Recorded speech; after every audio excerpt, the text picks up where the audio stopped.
The trail was nothing but red dust and silence when Elias Creed pulled his horse to a stop. Imagine that moment, the vast emptiness of the West stretching out like an endless canvas, painted in shades of crimson and gold as the sun dipped low. He'd spent every last coin he had to buy this forgotten ranch, chasing the dream of peace after years of war. On paper, it was nothing special. Just another abandoned patch of land in the West, with its weathered fences and dry wells. But in his heart, he hoped it might be the place where the echoes of gunfire would finally fade, where the nightmares of battlefields soaked in blood could be left behind. Only that's not what he found. Not at all. Right there, hanging beneath a weather-beaten wooden frame that creaked ominously in the breeze, was a figure that made his breath catch in his throat. A girl, taller, stronger than any he'd ever seen, swaying helplessly, the rope biting deep into her neck like a serpent's fangs. Her legs kicked weakly, almost in slow motion, her chest strained for air with every desperate heave. You could hear it, faint as the wind through broken boards of an old barn, a rasping gasp that said life hadn't given up yet, clinging on with sheer willpower. Elias had seen death before, too many times to count. On the battlefield, death came with fury, with noise, the thunder of cannons, the screams of the fallen, the acrid smell of gunpowder hanging thick in the air. But this was quieter, crueler, the kind of cruelty one person does to another when they're too powerless to fight back, when society turns a blind eye and labels someone unworthy. And that quiet cruelty, it cuts deeper than a bullet, burrowing into your soul and leaving scars that never fully heal. He sat frozen in the saddle for a breath, his calloused hands gripping the reins so tight his knuckles turned white. Maybe you've had a moment like that, where the world throws something in your path you never asked for, but you know you can't just ride on. Do you turn away? Tell yourself it's not your fight, that someone else will handle it? Or do you step down, knowing that choice will change everything, pulling you into a web of consequences you can't foresee? Elias's hand drifted to the dagger at his belt, the cold steel, a familiar comfort from his soldier days. He knew he only had seconds. The sun was setting, painting the whole scene gold and blood red, like the land itself was watching, judging his every move. In her eyes, wide, filled with terror and a desperate plea, he saw something he couldn't ignore. Not just fear, but a spark of humanity begging for mercy. And in that moment, Elias Creed stopped being just a man searching for peace.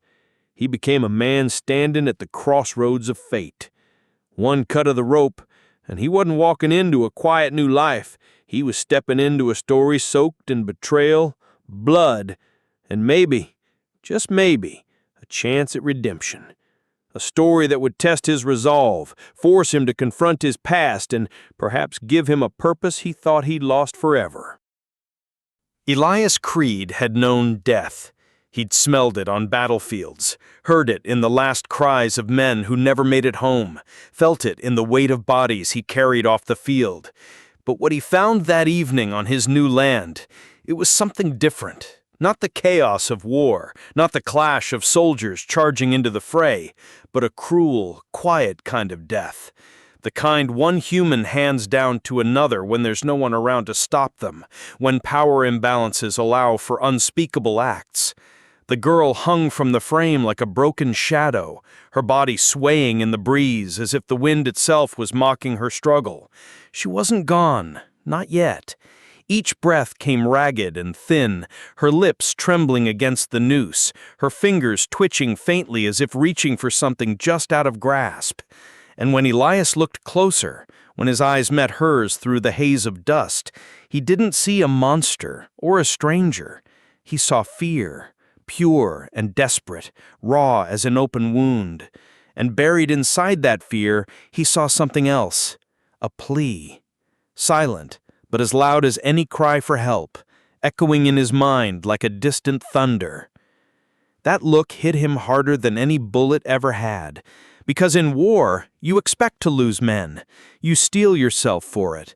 build walls around your heart to survive the loss. But here, on land he thought would bring him peace, he was faced with a choice he hadn't prepared for. Walk away and pretend he hadn't seen, or do something that would change everything, binding his fate to this unknown soul. I think we've all had moments, maybe not this dramatic, but moments where you stand at a fork in the road. Do you take the easy path, the one that lets you keep your hands clean and your life uncomplicated? Or do you risk the weight that comes with stepping in, knowing it might cost you dearly? I remember once passing by a wreck on the side of the highway, cars mangled, people hurt, and I told myself, they've got help coming. But for hours later, I couldn't shake the thought, what if I'd been the one person who could have made the difference? What if my hesitation cost someone their life? That's the kind of burden that doesn't let you sleep, that haunts your dreams and makes you question who you really are. Elias didn't turn away. His calloused hands gripped the dagger at his belt, the blade flashing once in the fading light like a streak of lightning. One cut, clean and fast, and the rope snapped with a sharp twang. Her body crashed into the dust, heavy and limp, but alive, kicking up a cloud of red dirt that swirled around them like a veil. He dropped to his knees, slid his hand under her head to cradle it gently, and whispered words he wasn't even sure were for her or for himself. "Come on now. Don't give up. Hold on just a little longer." Carrying her inside that cabin, her weight heavy on his shoulder, laying her down on the torn mattress that smelled of mildew and neglect, Elias knew he hadn't just saved a stranger. He had tied his own fate to hers, weaving their stories together in ways he couldn't yet comprehend. And in the silence of those creaking walls, the West itself seemed to hold its breath, waiting to see what kind of man he truly was, whether he would rise to the challenge or crumble under the pressure. Her name was Mara. That was the first word she managed to whisper when the rope was gone, and breath finally came back to her lungs, filling her chest with painful gulps of air. Mara. Not monster, not beast, just a name her mother gave her long ago, a simple word carrying the weight of lost innocence. But the world hadn't cared about that, had stripped it away with labels and cruelty. Through cracked lips, dry as the parched earth outside, she told Elias the truth, her voice barely above a hoarse murmur. Samuel Cain, the very man who'd sold him this land, with his slick words and hurried handshake, hadn't just walked away from his debts. He had handed Mara over to the collectors, strung her up in plain sight like a scarecrow, and called it justice.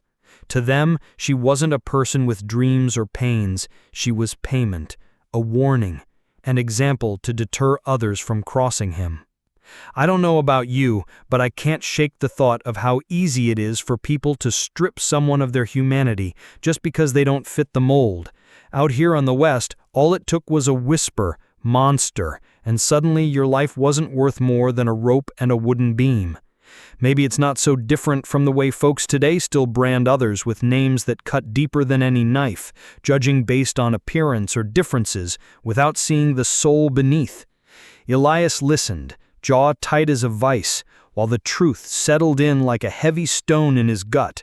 He thought he'd bought peace, a quiet patch of earth where the ghosts of war could finally leave him be, where he could wake up to bird song instead of bugles. But Cain had sold him more than a deed. He'd sold him a snare, a trap baited with promises of a new beginning, hiding blood and betrayal beneath the dust, layers of deceit piled high. I remember once buying something that seemed too good to be true, a car shining and cheap, the seller smiling a little too wide, avoiding eye contact just enough to raise suspicions. Weeks later it broke down, every bolt rusted through, leaving me stranded on a lonely road. I lost money, sure, but Elias? He didn't just buy broken land. He bought into another man's sin, inherited a legacy of pain and debt that threatened to consume him. Standing there staring at the sagging house with its peeling paint and the gallows swaying in the wind like a grim pendulum, Elias realized he wasn't holding a deed to freedom. He was standing on cursed ground, soaked with someone else's cruelty, the soil tainted by acts of inhumanity. And the worst part? Now Mara's survival tied him to it, her life a thread now intertwined with his own. He could have left her, walked away before the mess got any deeper, before the shadows closed in. But looking at her battered face, at the bruises around her neck blooming like dark flowers, he knew there was no turning back. His conscience wouldn't allow it. That's the kind of moment that defines a man. Do you run from the truth, or do you carry it, heavy as it may be, because someone else can't carry it alone? Elias didn't need anyone to answer for him. In his heart, he already knew. This land wasn't peace. It was a battlefield, one fought with words and wills as much as weapons. And Mara was the reason he had to fight again, to rediscover the fire within. Elias kept the fire low that night, more for comfort than for warmth, the flames dancing shadows across the rough-hewn walls. Mara lay on the old mattress, her breathing ragged but steady, each inhale a small victory, while he poured water into a tin cup and held it to her lips, watching her sip tentatively. The rope burns around her neck were angry and red, but life had come back to her eyes. It was a fragile thing, like a candle's flame in a draught, flickering but persistent. That's the strange part about healing. Sometimes it's not just about mending the body with bandages and salves. Sometimes it's about being reminded that someone, anyone, cares enough to stay, to offer kindness in a world of indifference. I think of times when I was at my lowest, when a simple gesture, someone bringing me food or just sitting quietly by my side, meant more than 1,000 words of advice. Maybe you've felt that too, that unexpected mercy that pulls you back from the edge, restoring faith in humanity. As the night stretched on, Elias tended her wounds with the same patience he once gave to his rifle in the war, cleaning, oiling, ensuring it was ready for whatever came. Quietly, carefully, because he knew rushing would only make things worse, reopening scars. And slowly the silence between them began to break, like ice thawing in spring. Mara spoke, not much at first, fragments, whispers carried on weak breaths. But as the days passed, her words carried weight, revealing layers of her story. She told him about the years of cruelty, the way people had branded her less than human from childhood, how Samuel Cain had traded her life away as though she were nothing more than a coin in a poker game. She spoke of the fear that had followed her every step, a constant shadow, and the loneliness that cut deeper than any blade, isolating her from the world. And in those moments, Elias realized something profound. She wasn't just healing under his roof. She was trusting him, something she hadn't been able to do with anyone else, a rare gift in a life of betrayal. That trust was heavier than any burden he'd carried before, a responsibility that weighed on his soul. It made me think, how often that we overlook the power of being the one person who believes in someone else. We all want to be strong, to stand alone like lone wolves, but sometimes the greatest strength comes in offering your hand, even when the world says someone isn't worth saving, when society has already condemned them. For Mara, Elias became that hand, a lifeline in the storm. For Elias, Mara became a mirror. In her eyes, he saw not just a survivor, but the proof that his choice to stay, to care, wasn't just about saving her life. It was about saving his own soul, too, redeeming the parts of himself scarred by war. They came at sundown. Debt collectors don't ride in quietly. They want you to hear the hooves pounding like drums of war, to taste the dust in your teeth before they even show their faces, building dread. Elias was out front, leaning against the post with his rifle within reach, when the riders appeared, black shapes against a burning sky that bled orange and purple. Mara watched from the window, her hand trembling near the glass, her heart racing with memories of past torments. She knew those men. She knew the cruelty in their eyes long before a word was spoken, the same eyes that had watched her hang. The leader, a scarred brute with Cain's stench all over him, sweat, tobacco, and malice, spat into the dirt and gave Elias his terms. 7 days. Pay up Cain's debt or lose the land. Lose the girl. Maybe lose your skin, too. It wasn't an offer. It was a death sentence wrapped in false mercy, a ultimatum designed to break spirits. Now, here's the thing about men like Elias Creed. He wasn't looking for a fight.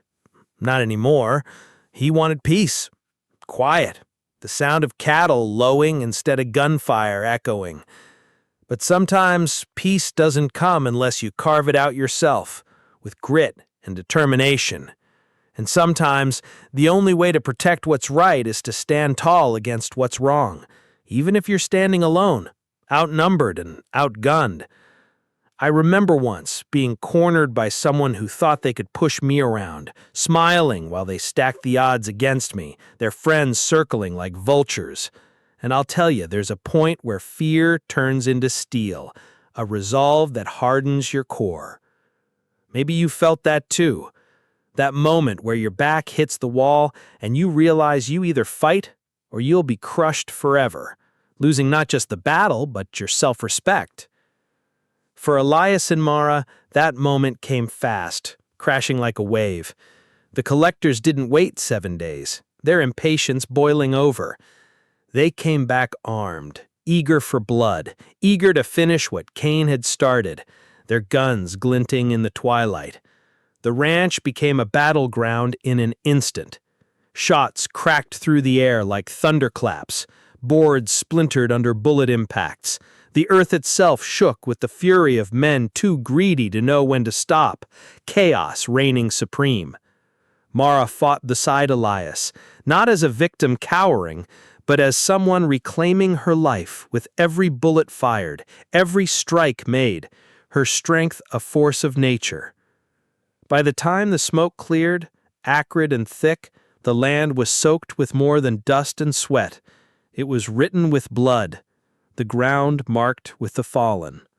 Elias stood with his rifle low, chest heaving from exertion, while Mara, bruised but unbroken, stared at the bodies of the men who once called her nothing, her eyes fierce with triumph. That night, silence returned to the ranch. But it wasn't the silence of fear anymore, oppressive and heavy. It was the kind that comes after a storm, when you know you've survived it, cleansed and renewed. And in that silence, Elias and Mara understood. Their fight for peace had only just begun, an ongoing journey. The days that followed were hard, back-breaking kind of hard that tested every fiber of their being. Elias and Mara rose with the sun, not because they wanted to, but because survival demanded it, unrelenting. The ranch was broken, boards rotting from years of neglect, fences torn down like matchsticks, the well nearly dry, threatening famine.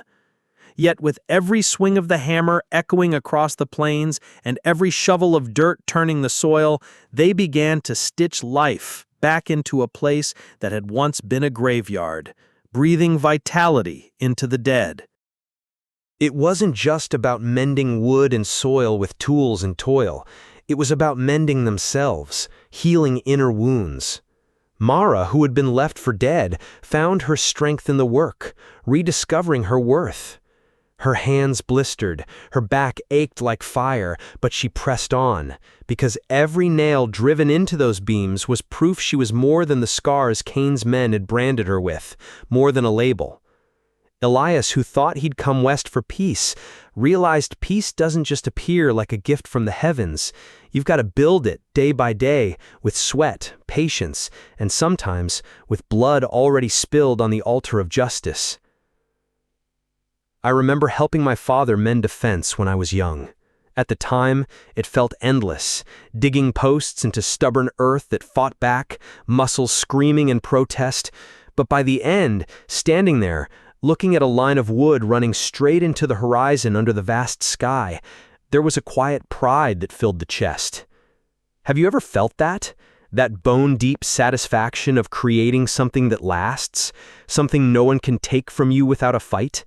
That's what Elias and Mar were carving out, only theirs wasn't just a fence, it was a whole new life, forged in adversity. They didn't speak much of the debt collectors, though the memory of that fight hung heavy in the air like a ghost. Instead, they let their labor be the answer, a defiant response. Every row of crops planted was defiance against despair. Every calf born on that land was a victory over death. Slowly, the ranch stopped looking like Cain's trap and started looking like their home, a sanctuary earned. 3 months passed like seasons blending. The weeds gave way to fields bursting with life. The empty house smelled of bread baking instead of dust and decay, warm and inviting. And for the first time since Elias rode onto that cursed land, laughter returned. Mara's laughter, sharp and alive, carrying across the open plains like a hymn of hope, echoing freedom. Together they had done what no one expected. They turned ruin into renewal. Not just a ranch, but a place worth fighting for, a testament to resilience. And in that quiet triumph, Elias knew something he hadn't known when he first set foot there. Sometimes the West doesn't hand you the life you dream of. Sometimes it dares you to build it with your own 2 hands, challenging your spirit. By the time 3 months had passed, the land no longer looked like the barren trap Cain had left behind, a wasteland of broken dreams. Where weeds once clung to dry earth like desperate fingers, rows of corn now reached toward the sky, green and alive, swaying in the breeze like a chorus of hope. The broken fences stood tall again, sturdy as oaks. Cattle roamed the pastures with contentment, and the farmhouse, once choked with dust and echoes, breathed with the warmth of firelight and bread baking, a hearth reborn. It wasn't just a ranch anymore. It was proof of what 2 people could carve out of ruin when they refused to quit, when unity triumphed over division. Elias had come west searching for peace, thinking he'd find it in solitude, in the quiet isolation of the plains. But what he found was something different, maybe something better, richer. In Mara, he discovered not just a survivor hardened by trials, but a partner, someone who could carry the weight of silence and the fury of storms right beside him, sharing the load. She had once been a stranger hanging between life and death, a tragic figure.